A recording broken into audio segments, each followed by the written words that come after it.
स्वर्णिम भारत प्रारंभ से 1206 ईस्वी, उसमें हमने फर्स्ट पार्ट में पढ़ा था महाजनपद एवं राजस्थान के प्रमुख जनपद। उसके पश्चात हमने सेकंड पार्ट में पढ़ा था मगध साम्राज्य का उत्कर्ष एवं मौर्य वंश। उसमें पढ़ा था हमने चंद्रगुप्त मौर्य, बिंबिसार और अशोक। आज हम पढ़ेंगे अशोक के शिलालेख व मौर्य प्रशासन। अशोक ने कलिंग युद्ध के बाद भेरी घोष के स्थान पर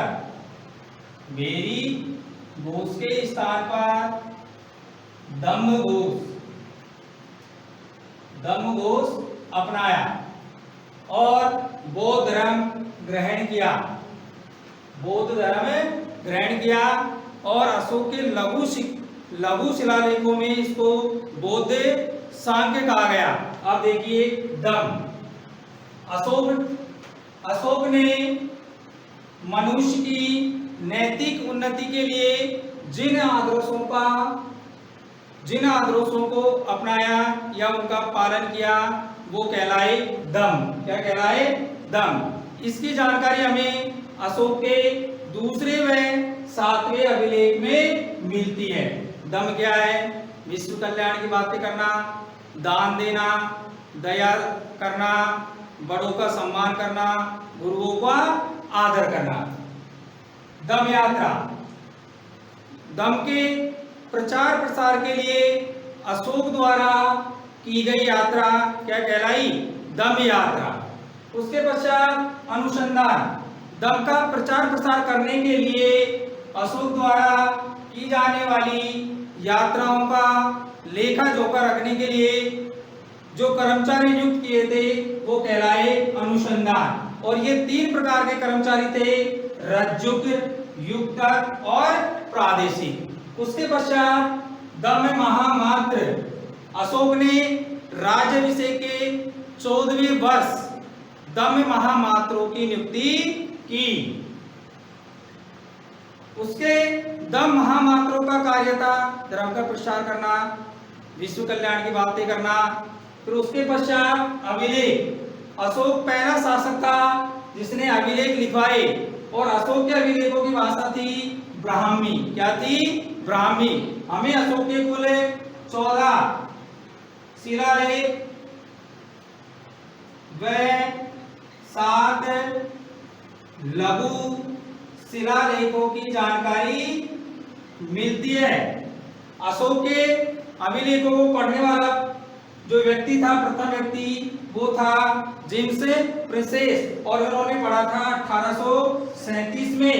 और अशोक के अभिलेखों को खोजने वाला जो व्यक्ति था वो था टी पैंथलर 1750 ईस्वी में।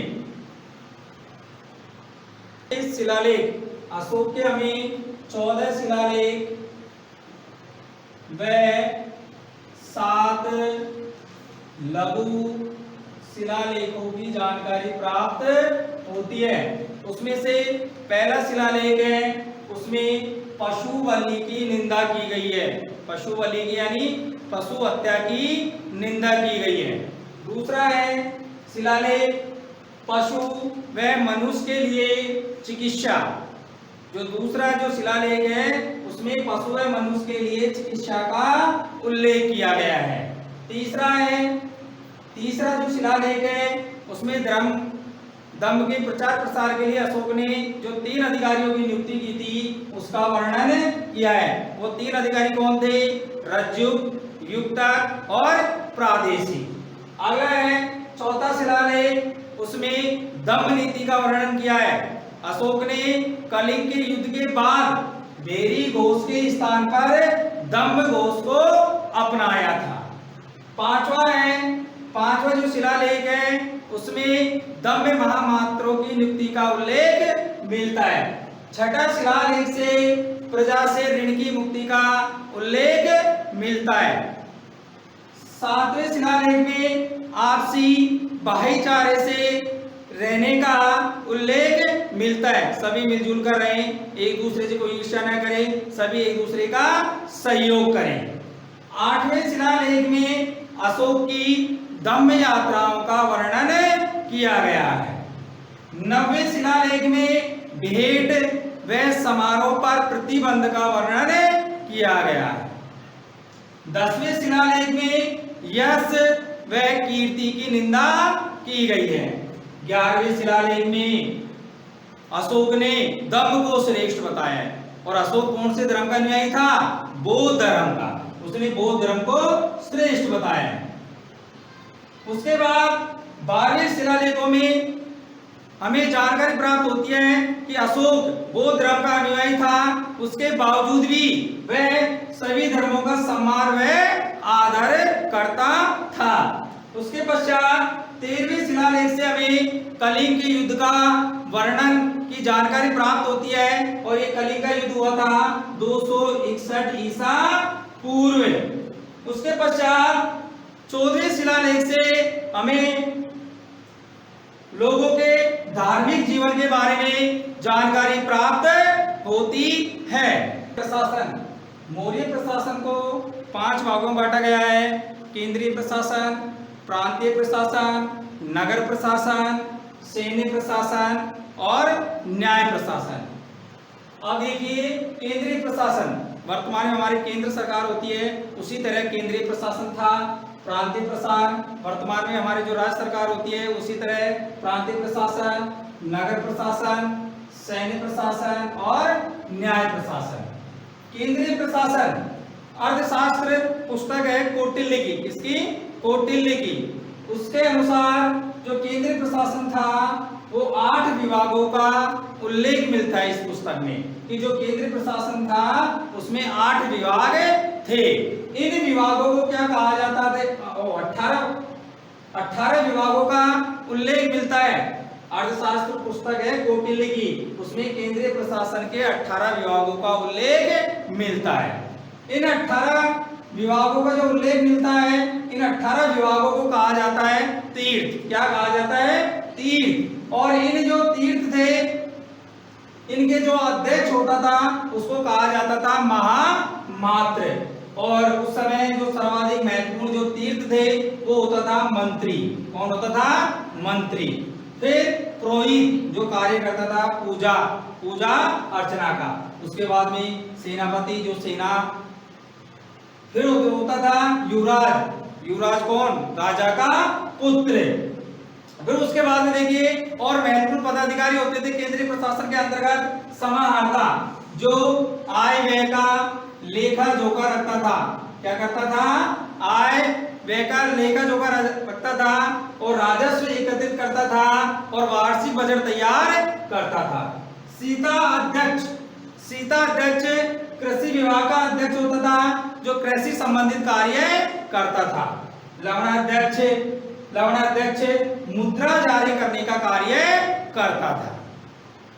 ये प्रांतीय प्रशासन 5 भागों में विभक्त था। पहला उत्तरापद, दूसरा अवंती राष्ट्र, तीसरा कलिंग, चौथा दक्षिणापद, 5वां मध्य देश। जो ये प्रांतीय प्रशासन है, इसकी सबसे छोटी इकाई थी वो कहलाती थी गो। क्या कहलाती थी? गो। इसके अंतर्गत 10 गांवों का प्रशासन सम्मिलित था। फिर देखिए जिले का जो प्रमुख जो प्रशासनिक अधिकारी होता था वो कहलाता था स्थानिक। क्या कहलाता?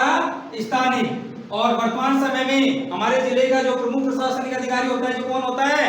कलेक्टर। कौन होता है? कलेक्टर। उसी प्रकार प्रांतीय प्रशासन का प्रमुख जो प्रशासनिक अधिकारी था वो था स्थानिक। कौन था? स्थानिक।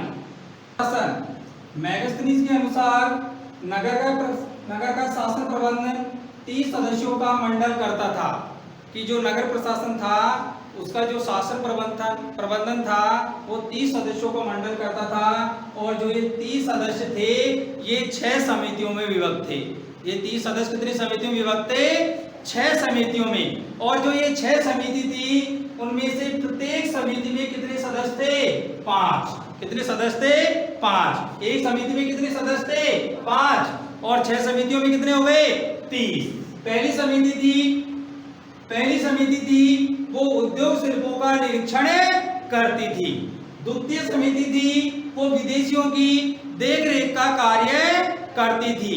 तृतीय समिति थी वो जन्म मरण का लेखा जोखा रखती थी। चतुर्थ समिति थी वो व्यापार और वाणिज्य को देखने का कार्य करती थी। और पांचवी समिति वस्तुओं के क्रय और विक्रय का निरीक्षण करती थी। पांचवी समिति वस्तुओं के क्रय व विक्रयों का निरीक्षण करती थी। और छठी समिति विक्रय कर वसूलने का कार्य करती थी। सैन्य प्रशासन 6 समितियों में विभक्त था और प्रत्येक समिति में 5 सदस्य होते थे। कितने सदस्य होते थे? 5 सदस्य। और सेना के 5 विभाग थे। पहला है पैदल सेना जो जमीन पर चलकर तलवारों से युद्ध करती थी। दूसरी है अश्व सेना जो घोड़ों के ऊपर सवार होकर युद्ध करती थी। तीसरा है हाथी सेना जो हाथियों पर सवार होकर युद्ध करती थी। चौथा है रथ सेना जो रथों में बैठकर तीर कमानों से युद्ध करती थी। नौसेना जो समुद्र में या समुद्र के आसपास के क्षेत्रों में युद्ध करती थी। न्याय प्रशासन का सर्वोच्च अधिकारी सम्राट यानी राजा होता था और जो राजा का जो निर्णय होता था वो सर्वमान्य होता था। जो राजा कह देता था वो निर्णय सभी को मानना पड़ता था। जो न्याय प्रशासन है उसमें 2 प्रकार के न्यायालय होते थे, धर्मस्थलीय न्यायालय और कंटक शोधक न्यायालय। जो धर्मस्थलीय न्यायालय थे वो एक प्रकार के दीवानी न्यायालय होते थे। क्या होते थे? दीवानी न्यायालय होते थे। इसमें चोरी, लूट और डकैती के मामले आते थे। कंटक शोधक न्यायालय ये एक प्रकार के फौजदारी न्यायालय होते थे। इसमें 3 प्रविष्टि व 3 अमात्य मिलकर राज्य व व्यक्ति के मध्य विवादों का निर्णय करते थे। होमवर्क देखिए आज का। अशोक के शिलालेख,